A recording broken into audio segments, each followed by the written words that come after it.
I first met UMB when I was at the crossroads of my business. I had a serious problem, and UMB has made it possible for me to still stand today. How did they do this? They did not work and put me in a box. They looked at me as an individual and got a product from me which helped me to survive the period. Banks should look at it and see how they can also go that way to be able to meet individual customers, tailor products to suit the individual customers, and not to just box everybody together. We are going to be discussing for the next topic, making SMEs and entrepreneurship work in Africa, the role of capacity development and mindset change. That topic will be presented by Mr. Ocici, who is the Executive Director of Enterprise Uganda. Ocici has 20 years of offering business solutions for micro, small, and medium enterprises, and a wide spectrum of consultancy services on youth entrepreneurship, personal career development, personal financial literacy, corporate governance, corporate turnaround, and general business management in Uganda and the rest of Africa. He's the founding executive director of Enterprise Uganda, which is the country's premier enterprise and business management institution. He is an award winner of the 2009 British Most Influential Alumni. He is the first president and founding chairman of Enterprise Africa, a 14-member umbrella body of UN-founded enterprise development institutions in Africa. Ladies and gentlemen, I request you to kindly join me in welcoming Mr. Ocici Charles to make a presentation on making SMEs and entrepreneurship work in Africa, the role of capacity development and mindset change. Mr. Ocici, you're most welcome to the microphone. Good afternoon, friends. My journey has been a journey of enterprise development, and I've had no less than 15 years of banking, including commercial banking and development banking. Commercial banking, I was in Uganda here in UCB. Development banking, I went to the regional bank in Nairobi, covering the Comesa region. And I went across Africa, supporting businesses that could borrow up to as high as $30 million. Some of them are in this country. The likes of Sembule, it is no longer here. The likes of Ginger Nile Resort, I supported it. Paraloges, that was one of those that I supported, and many others. But friends, I'm here to touch on that subject of business development services in the overall theme of religion and business. And I come to you with no less than 21 years of enterprise development within Africa, and specifically in the country called Uganda. And I would want to start with the power of BDS, business development services. How does it sit in? How does religion come in? Here's a short story. 2013, a young man who came from a family of 5, single mom. After senior 6, he failed to go for a diploma or a degree because there was no school fees. And in typical sense, this would have been considered a finished game. Go and suffer. After all, there's a good reason for your suffering. You couldn't get proper education. Your mom was a single mom. But listen to me, this young man comes to Enterprise Uganda training. Attentively attends for the 5 things that we cover during that training. We cover the mindset of a business person. We cover the kind of business opportunities you can tap into. We cover 7 sources of finance, and we also cover on how to make your business grow non-stop. Day 5, the man finishes the training and says, I'm ready to go for the world. In his pocket, he had 20,000 shillings, 2013. And he said, having listened to Enterprise Uganda and the power of that education, I'm ready to go and run an enterprise that will become among the best during my lifetime. What does he do? This young man, at that time, he was 22, 23. He went with his 20,000 and bought seeds. 1 tin of tomato seeds, another of lemon seeds, having worked in a seedling nursery bed for some 3-4 years. So he had the experience of raising, managing seedlings. So he said, this time I'm going to employ myself. I listened to BDS. I listened to what it takes to become an entrepreneur. He plants the tomatoes, he harvests, he gets 800,000. He says it is working. He plants the lemon seeds and begins to graft them to sell seedlings. It is now 9 years down the road. Where is the young man? The young man has since become a major supplier of seedlings in the country, generating 1.2 billion every year. For those who are listening from outside Uganda, you divide that by 3,800 to see the amount he generates every year. 1.2 billion supply of OWC. He didn't go for an agricultural course or any course in seedlings. He just applied his practice. As he makes that money, he discovers more opportunities on where to invest. So what has he done with the rest of the money that he has been earning? He has built 2 blocks of apartments in Soroti City. One of them is 7 units. The second one is 6 units. He has also built 3 bungalows. One of them is being occupied by an Israeli consultant based in Soroti. His mom, who educated him and was a single poor lady, he has built her a modern home in the village where she was able to watch him as we brought him 3 weeks on NTV in the afternoon to narrate his story for the country to hear. So the mother was watching in the village. He has since been able to buy 82 acres of land, and for his siblings, he took them to school. When they finished school, he bought for each one of them 6 acres, 9 acres, 11 acres. The young man is 33 years old. What do we learn from this story? What do we learn from this story? The learning is that in each human being is a seed of success, waiting to be unloaded, waiting to be explored, waiting to be given a chance and inspired. And if he had not come for that training, he was going to continue singing the story of a young man raised by a single mom. And everybody will say, we understand your situation. Truly, it is tough for you to succeed in this world when you are being raised by a poor mom. I'm narrating this story because, 1, your history does not mean or define your future. It doesn't. Once the mindset is changed, once the way you look at yourself and the way you look at your environment changes, and you start saying, by the way, I have got health, by the way, there's opportunity in this country, and you begin to be positive about that, the story begins to change. That's the first thing. The history, the past, forget it. 2, you don't need sophisticated startup business. He went and applied the knowledge that he acquired through his day job, raising seedlings, planting them and selling them, and then mastering the art of ensuring that whatever income that you get, 1, don't touch the capital. 2, when you make a profit, half of it must go to boost the capital. 3, what do we learn from this young man? You don't need to have access to a lot of money to get started. Completely not necessary. Start with the resources that you currently have and serve the customers who keep coming back. If you have no repeat business, unless you are selling coffins, if you are selling water, the person of yesterday is coming for more water. If you are selling tea, I enjoyed your tea yesterday, why didn't I come back today? If I'm selling medical solutions, yesterday you managed to sort out my leg, this one also is sick, I'm coming again. Repeat business is already confirmation that you are hitting it and you are hitting it beautifully. What else do we learn from this young man? The location where you are really doesn't matter. This fellow makes this money, not in the city of Kampala, not in Wakiso. He's doing it in Soroti. And he's saying, there is enough opportunity where I'm located. When OWC stopped buying seedlings because government changed a bit its policy, he had already seen bigger opportunities beyond that one. What is he doing now? He buys millet, a cereal consumed in this country. At the harvest time, it's 1,200.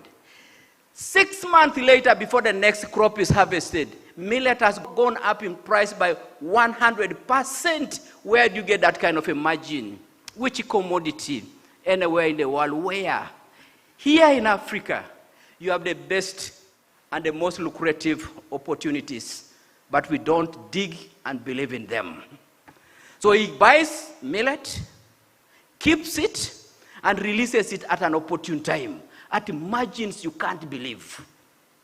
He buys his soya at a cheap price. By the time he's putting back on the market, the price has gone up by 80%. Show me any commodity anywhere in the globe where such beautiful margins can be accessed.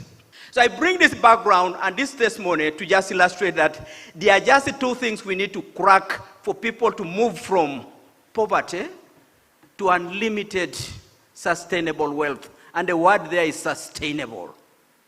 And the first one is excuses. We have a series of things we can cite to justify why we cannot be rich. A son of a single woman, a boy who could not go to university.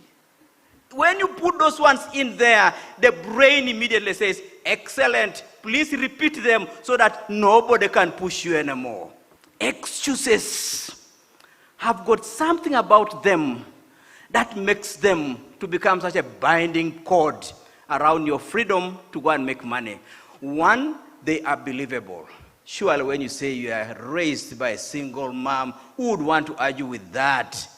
Surely when we say, sorry, you missed school, who would want to argue with that one? Surely you need the capital, wait for government. Government is coming with a PDM, please wait for government. Who would not want to be given such a message and you get comfortable and you wait? The moment you do not identify excuses, you're in trouble. How do you identify excuses? For every reason you are giving for not starting your business, ask whether it's 100% correct. Is it 100% correct that every child born to a single mom has never taken off? Is it 100% that anybody who has not gotten government money cannot succeed and start an enterprise? Have you gone to Centenary Bank? How many people are there and they are borrowing on their own merit? Have you gone to DFCU? Have you gone to Stanbic?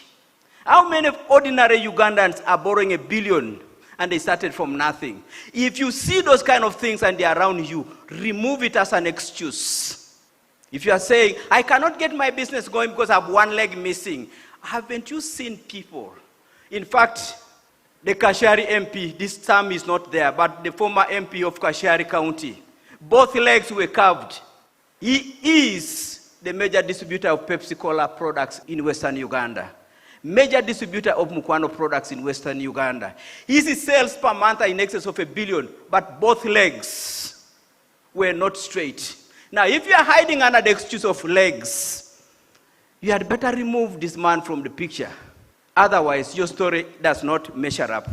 So friends, the number one thing that we need to attack and remove is eliminate that short word, evil word called excuses. One, because excuses are believable. Excuses are supported by important leaders in the country. But excuses, they numb and switch off your brain. Number two, how do you go to sustainable wealth? How did Simon Peter, that I brought to NTV 3 weeks ago, manage to move from 20,000 shillings to now a multi-billionaire? Number two, avoid the mediocrity temptation or the mediocrity syndrome. You make a small achievement and you begin to dance around it as if that is the maximum you can go. You had no house. You had no rental to give out, but you have built one. You begin to sing about it. You see, I was born to a family without a house. I built one. How did you build that one? Don't you still have energy to build a second one? How about the third one? How about the fourth one? How about the fifth one? Mediocrity in an environment with many poor people is a big hindrance to achievement. Because modest achievement, you begin to compare yourself to so many people you have left behind. And that comparison is sufficient to make you settle and say, it is done. I have arrived. Arrivalism, mediocrity, early satisfaction. Now, let me close my submission by connecting this to religion. In the story of the talents were 3 people. One was given 1, another one was given 2, The other one was given 3. And the one who was given 1, put it under the soil and said, I'm keeping it there because my boss is such a dangerous fellow. Excuses were narrated in there. The one who was given 5 immediately traded with the 5 and made them 10. And when he went to the master said, well done. You've been faithful with the 5. I will give you more. In other words, Simon Peter, who started with 20,000 and began to make it great, was now given more opportunities, bring more items, become a supplier of OWC. Connections were everywhere. The one who was given 2 also did the same. He multiplied and they became 4. And the master said, the words I gave to the person who made 5 to become 10, I give to the person who made 2 to become 4. And he said, whatever resources I've given you, they are according to your ability. But listen to this. Ability is not constant. If you manage to multiply 2 to become 4, what does the master say? I give you more, and I give you more, and I give you more. Friends, Africa is at a crossroads. At a point where everybody is saying, Africa deserves to be assisted. And we get into that picture of saying, we deserve to be assisted. What have we done with what we have? So that as partners come to this continent, they should be coming to join us and bring in more resources on the merit of enterprise growth. So as I conclude, I want to say this again. I go back to religion. But before I go back to religion, I just wanted us to know that the second principle of success, after you have removed excuses, is set a goal, accomplish it, set another one, accomplish it, set another one, accomplish it, set another one. If you don't, friends, in this world, there is no stopping to grow. You could be Rocco, you could be Nakumat, you could be Uchumi. If you are not growing consistently and serving customers consistently, you could have a deal of 1 trillion shillings. Rocco had contracts worth 1 trillion. He was not finishing the assignments that are now mature, that are given. You must exit from the market. No contradiction with God's word. To those who have, more shall be given. And to those who do not have, even the little you have, must be taken away. And they will be taken away not by anybody forcing you to give them away. You will sell your house yourself and say, please come and take my house, I am in problems. Come and take my land, I'm in problems. And I'm talking about Africa. If we do not make the best of this continent, we are going to be inviting people from everywhere else to come and buy this land and convert us from being landlords to becoming laborers. In accordance with God's word, to he who has, more must be given. And to he who does not know how to use the land that you have got, please surrender it. And you are going to surrender it without anybody forcing you to surrender it. Go to Kayunga, go to Mukono, go to Mubende, go to all these places that are nearer the city of Kampala. It is happening. Ugandans are surrendering. And immediately transforming to becoming laborers. You might want to say, is that fair? We are talking about religion and business here. I want to close with another quotation.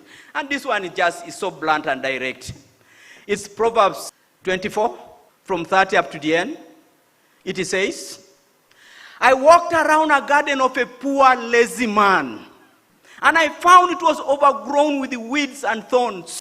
And I looked at it and I saw and I got a message which said, to he who oversleeps, who folds hands, who is lazy, and number 4, who is stupid. Those are the words that I used there. He says, I will send you poverty that will attack you like an armed robber. You feel like saying, what's happening here? Such a statement categorically written for Africa to read and appreciate. I walked around a garden of a lazy, stupid man, folding hands. And he said, your garden is overgrown with weeds. How will you serve the customer? How? I will send you poverty, and this is God himself saying, I will send you poverty that will attack you like an armed robber. You have no gun, you have no stone, the armed robbers come. I leave it there, but just to tell you that God's plan for humanity, God's plan for the continent of Africa is you can only succeed in this planet by being in the marketplace. Sell something. Sell something. No matter what it is, if there's a customer coming back to buy again and again, sell something. You got a salary, where did you put it? Thank you so much, and that's the message I wanted to share. So we pick travelers. Our typical customers are people flying in and out of the country. So we pick those from the airport to wherever they're going and back. And we do this through a network of driver partners for whom we give regular business and improve livelihoods. They can book through WhatsApp, they can call us, they can email us. We just try to make it as simple and convenient, as seamless as possible for our customers.